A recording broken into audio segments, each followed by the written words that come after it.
இன்றைக்கி நம்ம என்ன பார்க்க போகிறோம் அப்படின்னா, நம்ம வீட்டில் வந்து குண்டுமல்லி பூக்கள் நிறைய பூத்து இருக்குது. அதை தான் நம்ம பறித்து இன்றைக்கி பூ கட்ட போகிறோம். இதுதான் இன்றைக்கான விளாக். வாங்க வீடியோக்குள்ளே போகலாம். இந்த மாதிரி கொத்து கொத்தாக பூக்கள் பூக்கணும் அப்படின்னு நீங்கள் நினச்சிங்க அப்படின்னா, கண்டிப்பாக வந்து சீசனுக்கு 10 நாளைக்கு முன்னாடியே வந்து நீங்கள் அழகாக குண்டுமல்லி செடிகளை வந்து கட் பண்ணிடணும்.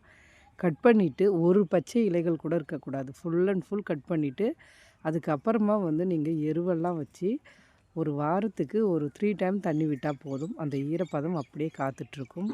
நிறைய மொட்டுக்கள் வைக்கும். நிறைய மொட்டுக்கள் வச்சதுக்கப்புறமா தண்ணி வந்து வாரத்தில் 2 டைம் விடுங்க கண்டிப்பாக. ஏன்னா தண்ணி ஜாஸ்தி இருக்கும்பொழுது பூக்களில் வந்து புழுவெல்லாம் ஏற்பட வாய்ப்புகள் இருக்குது. அதனால் வந்து முடிஞ்ச அளவுக்கு செடிகள் காயாமல் மண்ணுக்கு கீழே ஈரம் காயாத அளவுக்கு நீங்கள் பார்த்துக்கோங்க. நெக்ஸ்ட்டு வந்து நம்ம மீன் அமிலம் வச்சுருந்தோம் அப்படின்னா கண்டிப்பாக வேர் பகுதிகளில் கொடுக்கலாம். அது வந்து 100 மில்லி எடுக்கிறீங்க அப்படின்னா 2 லிட்டர் தண்ணியில் கலந்து கொடுக்கணும். அப்போ தான் வந்து சூப்பராக பூக்கள் பூக்கும். அடுத்தது வந்து நம்ம வீட்டில் செம்பருத்தி நிறைய பூக்கள் இருந்தது. எல்லாமே இன்றைக்கி பூத்து இருந்தது. சேஞ்சிங் ரோஸ், நெக்ஸ்ட் வந்து ஹைப்ரிட் எல்லோ கலர், அடுத்தது வந்து ஹைப்ரிட் ரெட் கலர், அடுத்தது ஹைப்ரிட் செம்பருத்தி எல்லாமே வந்து நிறைய பூத்து இருந்ததுனால அதையுமே இன்றைக்கி நம்ம வந்து பறிச்சிக்கலாம். நம்ம ரெகுலராக இதெல்லாம் பறிக்கிறது தான். இருந்தாலுமே வந்து உங்களோட ஷேர் பண்ணும்பொழுது அந்த குட்டி குட்டி டிப்ஸ் எல்லாம் நீங்களும் யூஸ் பண்ணி உங்கள் செடிகளையும் வந்து இந்த வெயில் காலங்களில் நல்லா பராமரிக்கலாம் அப்படிங்கிறதுனால தான் இன்றைக்கி இந்த வீடியோ நம்ம உங்களோட ஷேர் பண்ணியிருக்கோம்.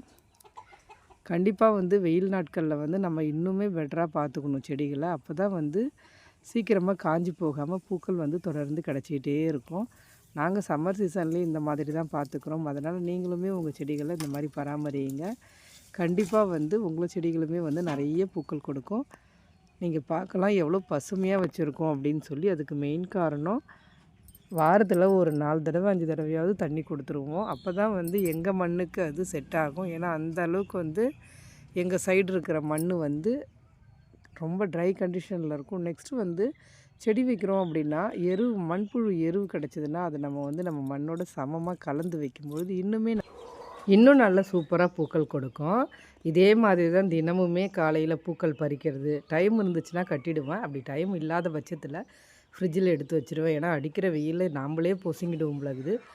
பூக்கள் என்ன செய்யும் சொல்லுங்கள் பார்க்கும். இன்றைக்கி தான் வந்து நார்மல் கட்டுறேன். இத்தனை நாள் வந்து மாலை கட்டுற மாதிரி தான் தொடர்ச்சியாகவே கட்டிகிட்டு இருந்தேன். ஏன்னா நம்ம ஒன்று கற்றுக்குறோம் அப்படின்னா கண்டிப்பாக ஒரு 10 டேஸாவது தொடர்ச்சியாக அந்த பின்னல் பின்னிக்கிட்டே வந்தால் தான் அது கொஞ்சம் நமக்கு எக்ஸ்பீரியன்ஸ் ஆகும் அப்படின்னு சொல்லி மாலை கட்டுற மாதிரியே தான் தொடர்ச்சியாக கட்டிட்டு வந்தேன். இன்றைக்கி வந்து பூத்துருச்சு இல்லைங்களா, இதை வந்து நம்ம இப்படியே கட்டினா தான் காம்பு வந்து நிற்கும், இல்லாட்டி உதிர்ந்துடும்.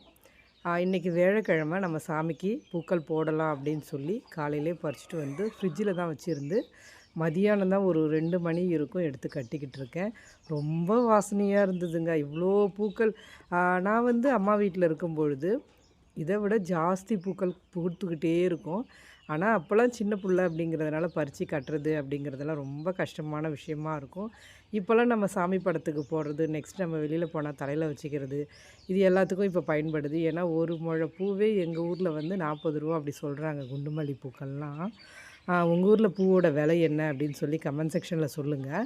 எத்தனை முழம் வந்து தெரியுமா? நான் வந்து அளக்கலை. ஏன்னா ஒரு சைடு ஃபோனை வச்சுக்கிட்டு ஒரு சைடு அளக்க முடியாது. குறைஞ்சது ஒரு 5 முழம் இருக்கும் அப்படின்னு நான் நினைக்கிறேன். நீங்கள் என்ன நினைக்கிறீங்கன்னு கமெண்ட் செக்ஷனில் சொல்லுங்கள். நான் சொன்ன மெத்தடில் செடிகளை பராமரிங்க. கண்டிப்பாக உங்கள் வீட்லேயும் இந்த அளவுக்கு பூக்கள் தொடர்ச்சியாக கொடுக்கும். நம்ம சேனலுக்கு சப்போர்ட் பண்ணுங்கள். தேங்க்யூ.